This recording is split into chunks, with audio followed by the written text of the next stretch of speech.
हे बघा, माझी सासू आज काय करते. ती सकाळपासूनच जेवणाच्या तयारीला लागली आहे आणि आमच्या दिवसाची सुरुवात झाली नेहमीप्रमाणे कामापासूनच. सकाळी उठल्यावर मी आधी आमचं सगळं आवरून घेतलं आणि त्यानंतर आली कपडे धुवायला. इकडे माझी सासू स्वयंपाकच्या तयारीमध्ये बिझी होती आणि मी कपडे धुवत होती. आमच्या घरी जेवणामध्ये मच्छीचं जेवण जास्त बनतं आणि ते बनवण्याची माझी सासू एकदम एक्सपर्ट आहे. कारण माझ्या नवऱ्याला मच्छीचं जेवण खूप आवडतं, त्यामुळे आजही सासू मस्तपैकी मच्छीच्या जेवणाची तयारीची सुरुवात केलेली. घरातल्या जेवणाची जबाबदारी सासू सांभाळते आणि बाहेरची छोटी मोठी कामं मी करत असते. अशी आमची कामाची छान टीम वर्क चाललेली असते. नंतर मी गेली होती आमच्या मागच्या रानामध्ये. तिकडे ना आता पावसामुळे एकदम हिरवंगार झालं होतं. माझ्या सासूने मला एकदा सांगितलेलं की शेणाने ना पाणी चांगलं गरम होतं. म्हणून आज मी रानात गेले आणि तिकडे खूप सारं शेण पडलं होतं.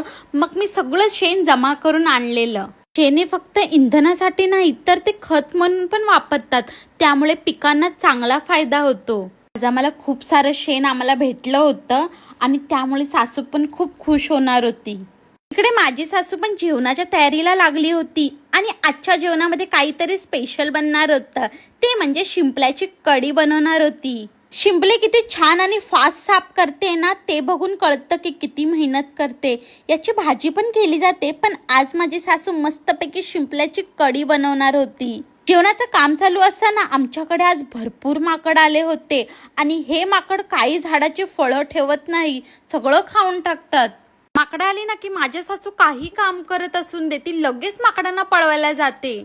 इकडे आमच्या बाजूच्या घरच्या झाडावर पण ती माकडं बसलेली होती आणि काय सांगू गाईस, ती कोकमाच्या झाडावर बसून कोकम खात होती. ते बघून मी फुल शॉक झाली, कारण मला वाटायचं माकडांना एवढं आंबट कसं काय आवडत असेल. माझी सासू त्यांना पळवण्यासाठी खूप प्रयत्न करत होती, पण ती माकडं जायचं नावच घेत नव्हती. जर तुम्हाला आमचे ब्लॉग आवडत असेल तर नक्की लाईक, शेअर आणि सबस्क्राईब करा. चला आपण भेटूया नेक्स्ट ब्लॉगमध्ये. तोपर्यंत तुम्हाला सगळ्यांना बाय.